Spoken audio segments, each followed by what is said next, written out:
my name's Jane Galloway, and I'm the head of flexible working at NHS England and NHS Improvement. I wanted to just start talking a little bit about my own flexible working story, because I think it's really important when we talk about flexible working to remind people of why it's important individually. And also, you know, you've noted that all our speakers are really passionate about that. And my suspicion will be is because they've had some experience of flexible working or of the need to do that flexible working. So I work flexibly. I do compressed hours and didn't quite manage that over COVID. I worked in between juggling children, which you can see on the screen, my beautiful boys. But when I first started working flexibly, it was because I had two children, Max and William, who were very young. And my mum in the centre there was diagnosed with secondary breast cancer. And I decided I wanted to spend as much time with her and with them as I possibly could. So working flexibly, doing compressed hours allowed me an extra day on my weekend. And while it was hard work, adding in those extra hours across the 4 days, as some of you may experience, it was absolutely worth it, because it meant I got to spend so much more time with my children and with my mum before she died in September last year. And without flexible working, I wouldn't have been able to do that as effectively.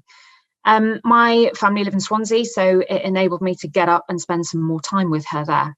Now, I know that this is talking about parental responsibilities, it's talking about caring, and flexible working isn't just about that, and we're trying to change the narrative. So the other thing I wanted to just share with you is that sadly mum died in September, as I said, so I don't get to spend time with her anymore, and my children are now in school, which is a deep joy, and it means that I have a day to spend in a different way. So it's not about parenting and it's not about caring, and I spend that working on my own business, which is Quiet the Hive.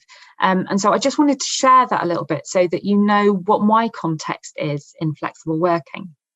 So as we go through, maybe you want to think a little bit about your own context and what brings you to flexible working, what your own interests are, and some of your own stories and the opinions that you hold about it, I guess. I can't seem to move on. There we go. Okay, so let me give you a little bit of context around flexible working in the NHS. So we are really focusing at the moment on recruitment and retention. Obviously, COVID is the key thing, but recruitment and retention are two of the key issues that we've got in the NHS at the moment. And we know that 56,000 people have left the NHS between 2011 and 2018, citing work-life balance as the main reason. Now, I've worked in the NHS for 21 years, and in that time I've moved between jobs, and I never have once been asked for an exit interview. So I suspect that that figure is hugely underrepresentative as well. And we know that in our last staff survey in 2019, just 54% said that they were satisfied with their opportunities for flexible working. So that's 46% of people who aren't satisfied with the opportunities for flexible working. And bearing in mind that the NHS is a 24/7, 365 service, there absolutely should be the possibility for flexibility within that. We know that women form a huge part of the NHS workforce, and often the burden of childcare, of caring responsibilities also fall to women, so there's a disproportionate effect there. And I know a number of women who feel like they are stuck in roles because they've got a flexible pattern in that role, and they are worried that if they apply for a new role, they won't get that flexibility elsewhere. So it's something to bear in mind there as well. We also know from work by Carers UK that an estimated 72,000 people have left the workforce of the NHS due to not being able to balance their caring responsibilities with work. So really, really significant there. Okay. We've got a proposed definition here. So in the NHS, we don't have a definition for flexible working. We have an Agenda for Change handbook, which clearly talks about flexible working and the opportunities there, but we don't define it. And we are beginning to sort of play around with what that looks like, and we're testing this with our reference group and various others. But what's important in this are two things.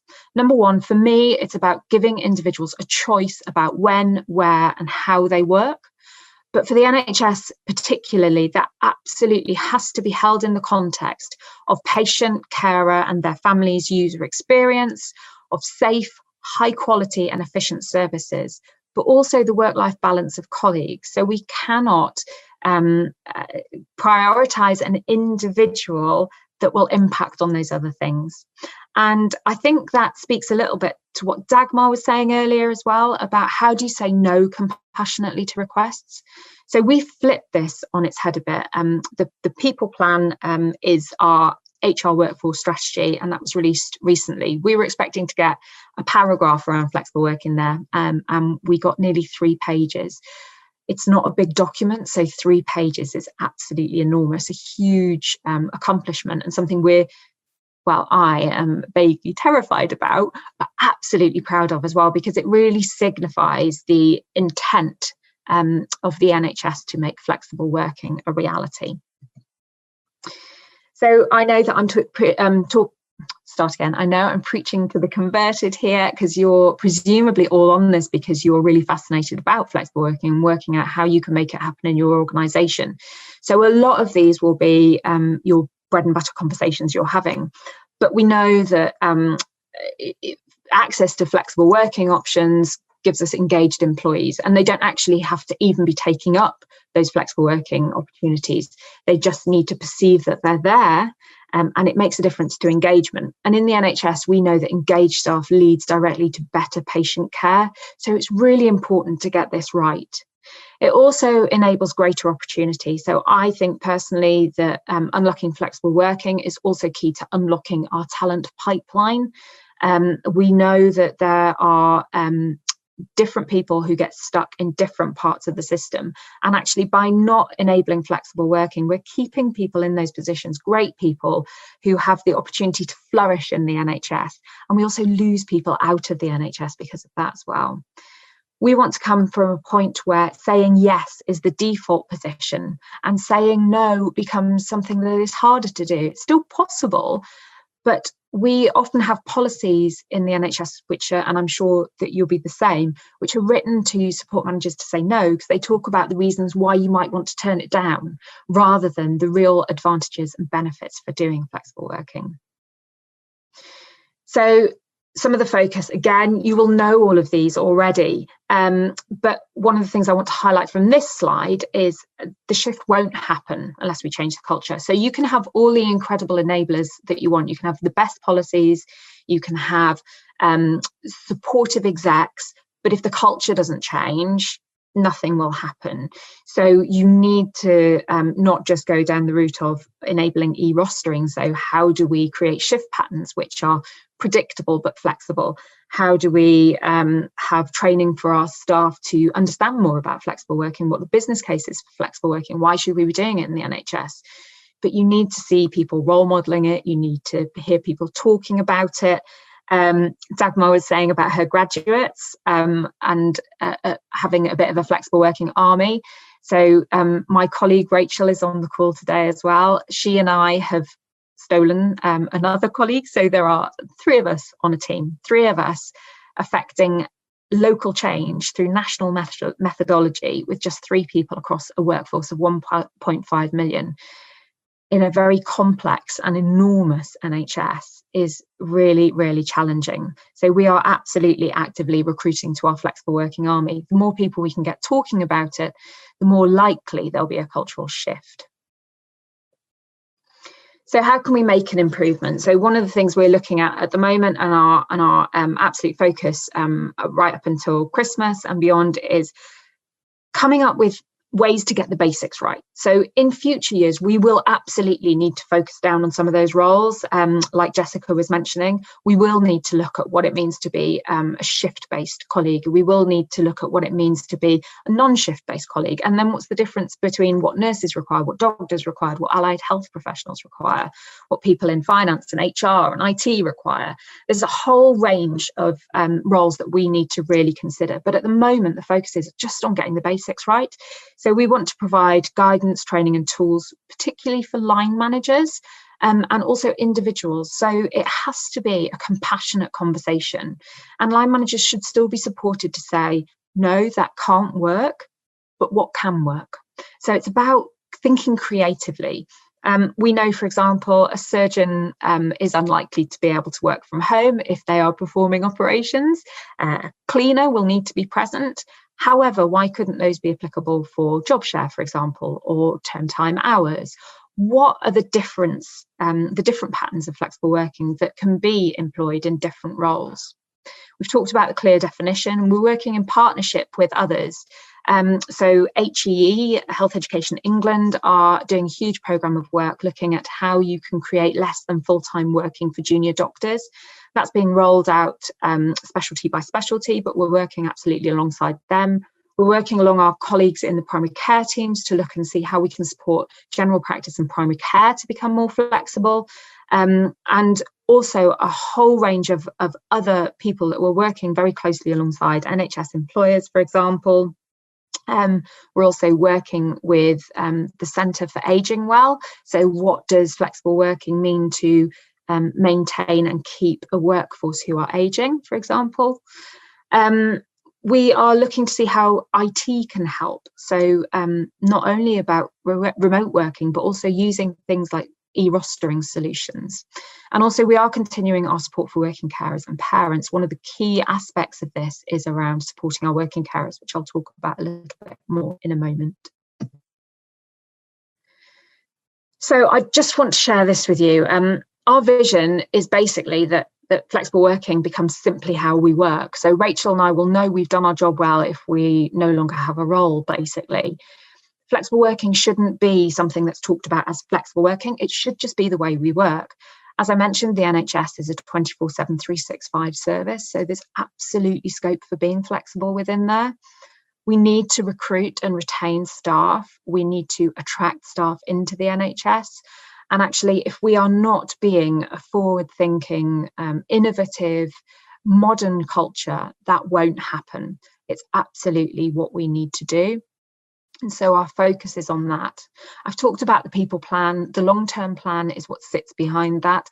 And flexible working is peppered throughout both of those. So it really signifies an intent to make this work.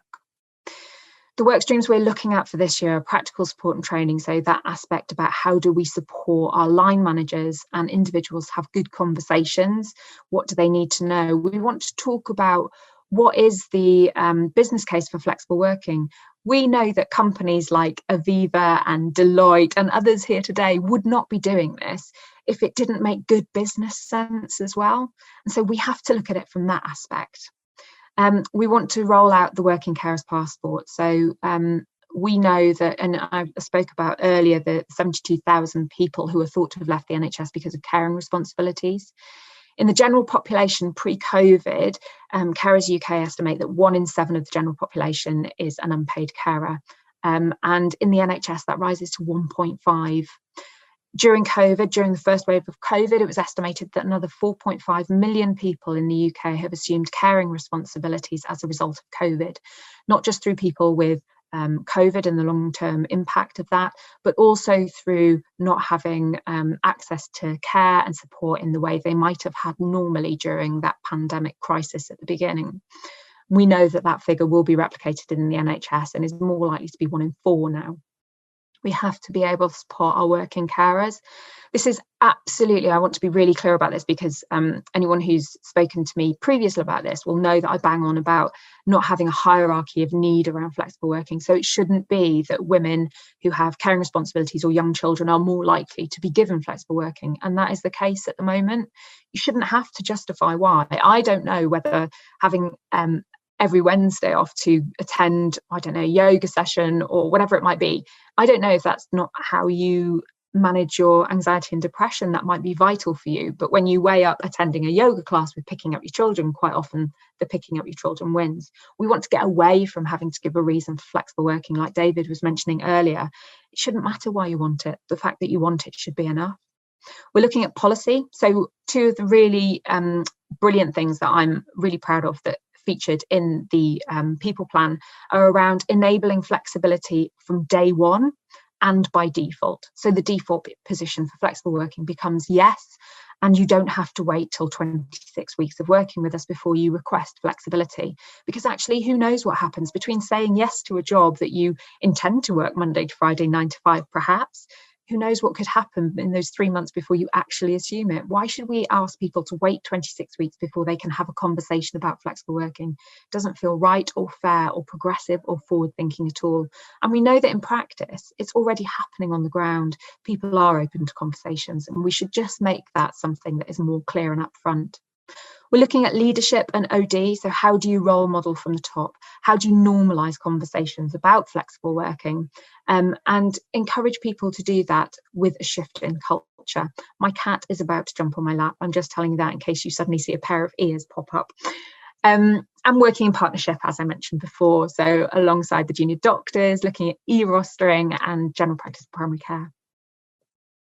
Of course, we need to be able to measure the impact that we're having. I think that it's really hard sometimes to measure the impact of flexible working on its own. I loved Dagmar's dashboard screen there. I thought that was really fantastic. We've got a question in the staff survey that goes across the NHS and goes to a sample of staff. So we have a proxy measure. We also have the opportunity to make changes to our electronic staff record and the way that people capture their working arrangements on there. So the other thing that you may have heard others talk about is the difference, here she is, it's the difference between informal and formal flexible working arrangements.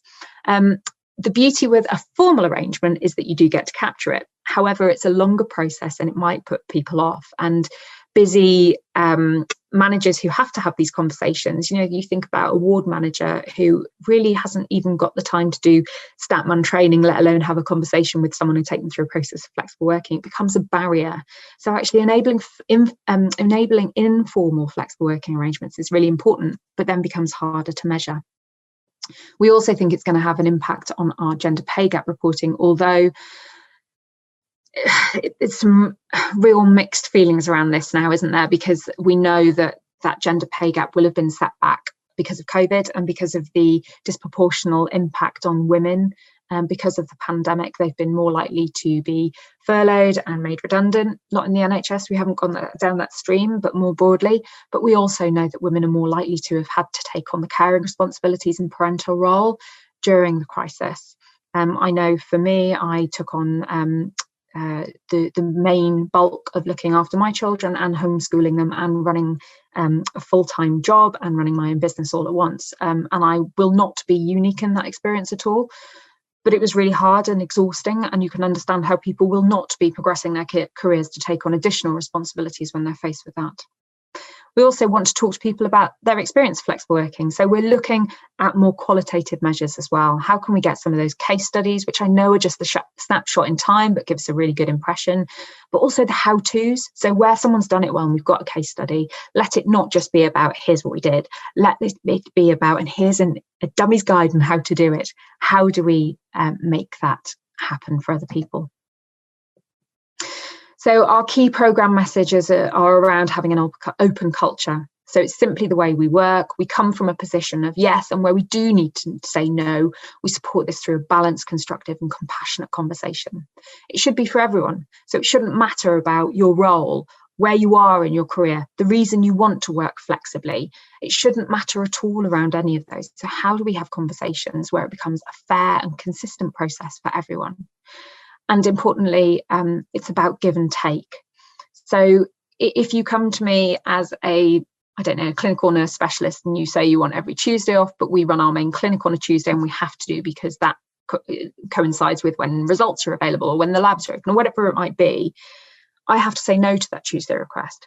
But there are things that we can do around that. So no, can't do it for Tuesday. However, we could look at moving you to another team where they might be able to accommodate it. Or no, it's not Tuesday, but what else could work? How else could we do this? It's just about having those humane and compassionate conversations around the give and take. We have to maintain safe, efficient and effective services in the NHS, which is an additional complexity. And I know that in the NHS, we're guilty of saying we're special.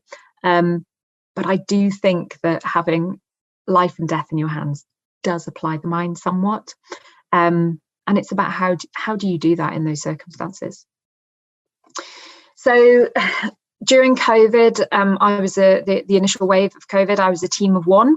And as I've mentioned, I was homeschooling at the same time, as well as trying to roll out flexible working. So the impact of the first wave was quite huge for this programme. However, we did maintain the focus on supporting our working carers. That was thought to be key at the time, and that's what we did. And we're looking for what happens as the second wave grows as well. Fantastic news about the vaccination, though, absolutely wonderful. But how do we continue to support moving forward on the flexible working agenda while everyone else is focused elsewhere, and rightly so? I've mentioned about commissioning the webinars and associated materials to support people. So looking at what's the business case for flexible working, what's the business case for flexible working in the NHS? How do we have compassionate conversations? How as an individual do you ask for flexible working? How do we make it happen in some of the harder to reach areas? We've been talking about a comms plan. We're nearly there with our completed comms plan, because actually if this is around cultural shift, then comms has to absolutely be at the heart of it. And we're working alongside the Staff Council. So we're looking at what will be best for employers and employees as well. We've commissioned recently a review of the blockers to understand more about what gets in the way in the NHS. And we're developing further questions to add into the staff survey, so we have a better way of measuring who works flexibly, both informally and formally. And yeah, those are just some things. I was just looking to see if I want to pick out any more of those in particular. I don't think I do. I think those are the ones I want to focus on. Emma asked me to share 3 things. And as I've been thinking about it, I've been scribbling them and crossing them out and rewriting them and crossing them out, because there are so many takeaways and so many important things. But I think what I've landed on, the first thing I want to share, and again, if you've heard me speak before, you may have heard me bang on about this before, but what we are doing now is not remote working. Remote working is one form of working flexibly. It is not flexible working. There are so many more different patterns that constitute flexible working. Remote working is one way of doing it, but what we're doing now is not remote working. We are working from home, sometimes on ironing boards, during a crisis, while managing other priorities in the best way we can, while trying to maintain a focus on our health and well-being. This is not a true picture of what real remote working is. It's working during crisis. However, in saying that, we've probably in 3 weeks did what would have taken us 3 years to do. So the potential is there. It's really shown the potential to think differently. So we need to build on that. The second thing, I think, is starting from a position of yes. Too often with flexible working, our policies are written to say no. We come at it from this is too hard. So we need to come from a position of yes, which leads on to my third thing, which is around thinking creatively and giving permission to think creatively. So early on, I had a conversation with someone who was really, really keen to enable flexible working, but felt because she hadn't had permission from the centre, and this was pre the people plan being released, because she hadn't had that permission, she was finding it really difficult to have a conversation with the execs around it.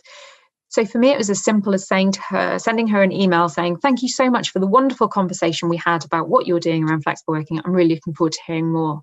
And that then gave her the permission to take it to her execs and say, look, I've had an email from the head of flexible working, and I told her about some of the creative solutions we're coming up with, and she thought they were great. And that unlocked some more of the conversation.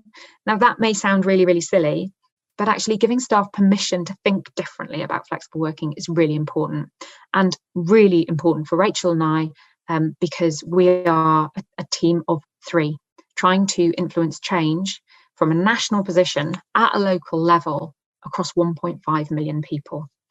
It ain't easy, but I think you probably know that already.